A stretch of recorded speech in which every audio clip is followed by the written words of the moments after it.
This is the latest transfer news. We have updates on Mikel Merino and Odegaard from Fabrizio Romano. Looks like these two particular deals are about to reach the end finally. As I've always said, I'm 99% sure Merino is going to be an Arsenal player, and I still think Odegaard will be leaving Arsenal. And I'm definitely an advocate of don't sell him for 15 million just because you want to get rid of him. No, teams are going to come in for him. You're going to get offers that we want. Let's go and get whatever we want for him, and let's see how it goes. But we'll come to Odegaard. Let's start with Mikel Merino. What's the latest on him? When is he going to be joining us? Will he be here before the Emirates Cup? Will he be here before the start of the season? This is what Fabrizio has had to say today. Also remain in active talks to complete Mikel Merino deal. More steps to follow. Merino has agreed on personal terms with Arsenal, and clubs keep working on the deal structure and payment terms. Fee over 25 million euros. Atletico and Barcelona already informed of Merino's desire to join Arsenal. So this is kind of the one this is similar to the Calafiori deal. We already know he's going to join Arsenal. It's going to take a couple of days. Or it's taken, a couple of days since we heard that you've already basically signed him. It's just like the Calafiori one. I know he's going to join Arsenal. There's no other team that is going in for him right now. The players already agreed to join Arsenal. It's just about the payment structure and the final plan and all that, and then we get the player to us. So for 25 million euros, I think this is a very, very good deal. I think he's definitely going to improve our midfield from what we had last season. We've basically let go of Elneny and Smith Rowe and then brought in Merino in that midfield. I don't think that is an improvement. You're getting a player who can do both. He can defend, and he was the best in terms of deals last season, exactly what Atta wants in his team. And also in terms of attacking, from what you've seen at the Euros, he's not the best. Like in terms of attacking, he's not going to create 30 chances for you in 5 games, no. But in terms of, balancing, defending, and also he's still very good on the ball and all that, we are getting an improvement from what we had last season. So this is what I think that is going to happen definitely. Will he come to Arsenal and become a starter? I am not sure. I don't think he's going to right away become a starter. So maybe that is why they're not really rushing it. And on top of that, they know no other team is going to come in for him because he's already agreed to move to Arsenal. So they're taking time with it. And I don't think he's going to be there for the Lyon game.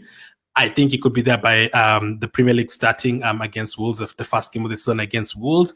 But I wouldn't be surprised if we finalize this deal in the next couple of days. Between now and Saturday, I would not be going to be surprised if we get this deal done very, very quickly. It's like the Calafiori one. It was carrying for 3 weeks. By the time we finally had that, hey, they've already agreed a deal. They're finalizing it with Bologna and Basel, and then the player is going to end up joining us in the next couple of days. It was quick, medical done, and then he flew to the USA, and then it was announced almost the next day immediately, and it was done. I think it's going to be the same with Merino. There's also matters on Merino. Merino has not been called up to Real Sociedad squad as Arsenal's talks are still ongoing. So Sociedad have released a squad, and he's not been picked for that squad. He's been seen in training for them, but he's not been picked in their squad.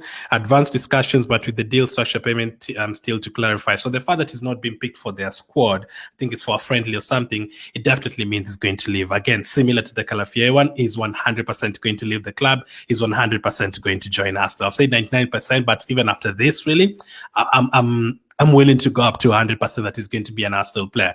The 4 or 5 main things are done. The player wants to join us. That's the main thing. The fee, Arsenal ready to pay the fees, just the payment structure. It's not like we're not agreeing on the fee or anything like that. That is absolutely fine. The other teams that wanted him, they've pulled out. So all that is pointing out to him joining Arsenal. So I absolutely have no problem with it. I think he could be our player very, very soon. And according to more reports, Mikel Merino's absence in the squad today could mean an imminent departure. After rejecting Atletico Madrid, the midfielder's transfer to Arsenal is now closer than ever. Merino believes Arsenal the perfect project for him.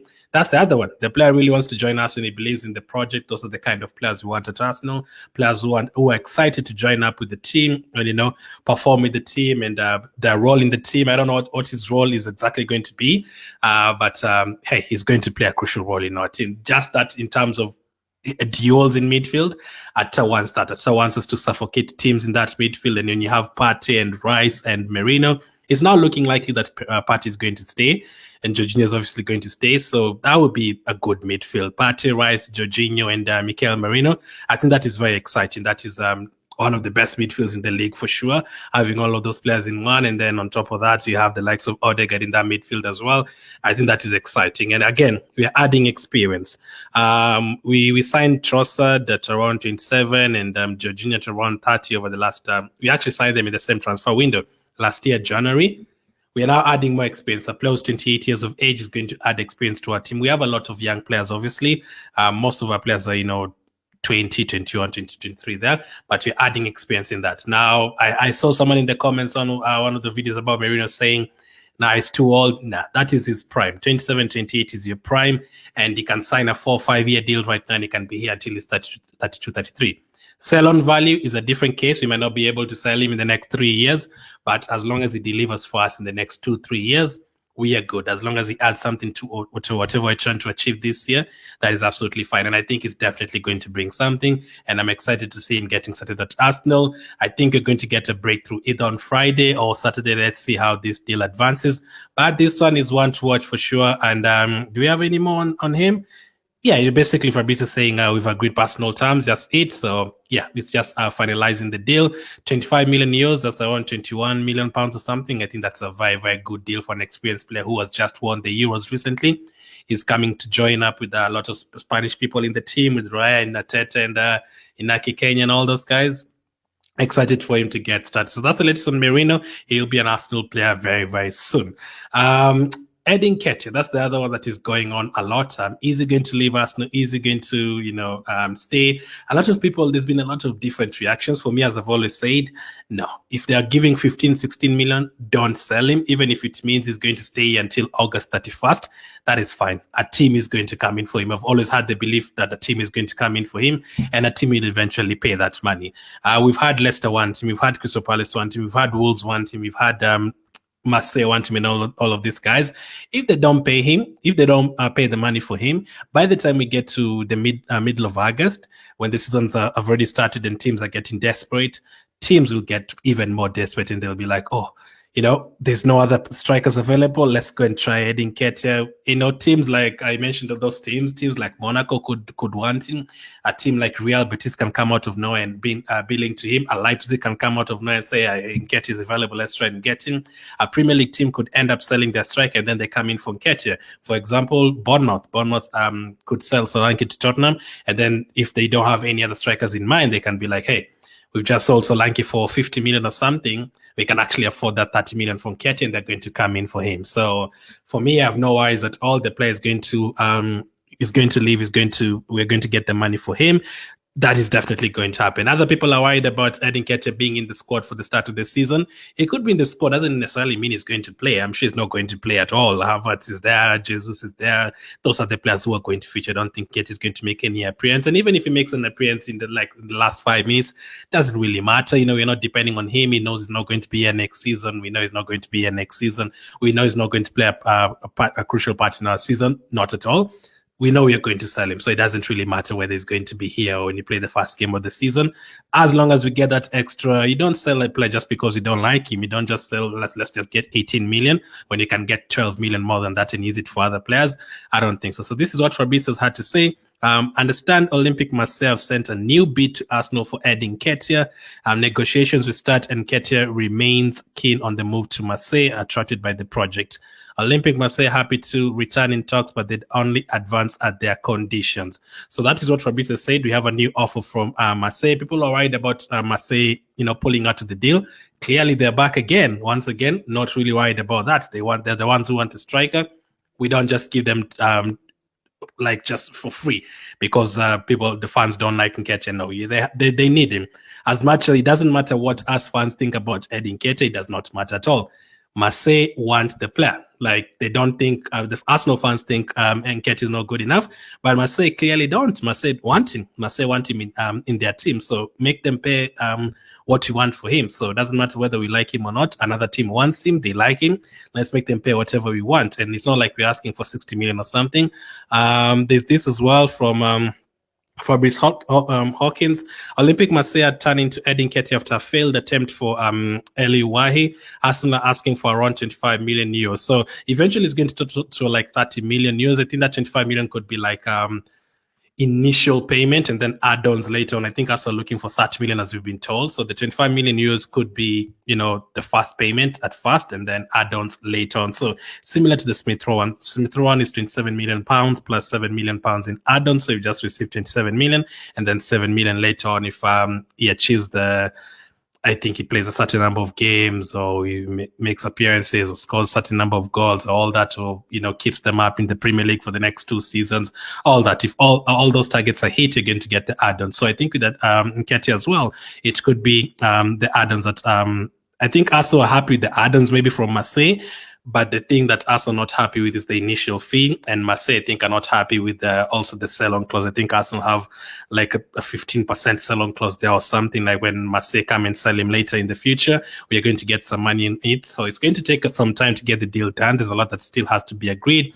The initial fee, the add-ons, are they going to pay add-ons? Do we have a sell-on clause or a buyback clause? All that. The player wants to join Marseille.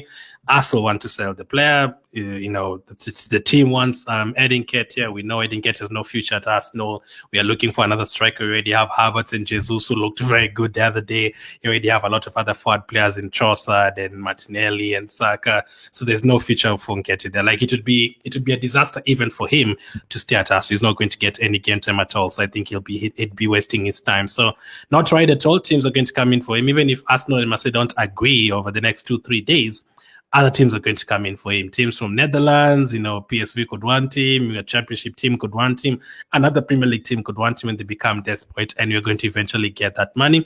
We're not asking for too much. And do I think Edin Nketiah is worth 20 million? I don't think Edin Nketiah is worth 20 million. I actually do think he's worth more than 30 million. As I said, however much we dislike him, however much people don't think he's good enough, I dislike Nketiah, by the way, but there's fans who dislike him and there's fans that totally hate him, like they don't want the sight of him, like, destroys them.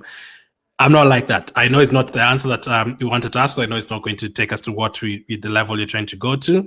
But I have no problem with seeing him at Arsenal right now and then you sell him on August 31st. No problem. As long as we get the money that we want, we're not desperate to sell him today because people don't like him. No, let's get that money. Let's use that money. Maybe that money we could use it to buy Gyökeres, and people are like, nah, sell him for 15 million. We learned from the Calafiori one. People are saying, just pay the money, just pay the money. No, we negotiated for a couple of more weeks and he dropped that down to 40 million at 30-something million pounds, at 3 million pounds. So the extra negotiations will help. So for me, let's wait for the money that we want to be paid for Edin Nketiah. We've always been terrible sellers. Let's now start selling players well. Let's start getting money that we want for these players. He has scored Premier League goals before. He has the Premier League experience. He's been involved in titled races, so he will take some experience back to Marseille. And I think he'll score 15 goals for them, so get as much money as you can for him. That's the latest on Edin Nketiah and Mikel Merino. I think these 2 particular deals will be done in the next 1 week. Hopefully by this weekend we have a breakthrough. I don't know if they are linked. There's been talks from other fans saying maybe they're linked. Maybe Arsenal waiting to sell Nketiah, then buy Merino. I don't know if that is the case. I don't know if that's the same money that is being involved or the other way around. Do you want to buy Merino and then sell Nketiah? I don't know. It's not connected because one is a striker, one is a midfielder. But in terms of money, it could be connected. Let's see how it goes. Thank you for watching, and I'll catch up with you guys on the next one.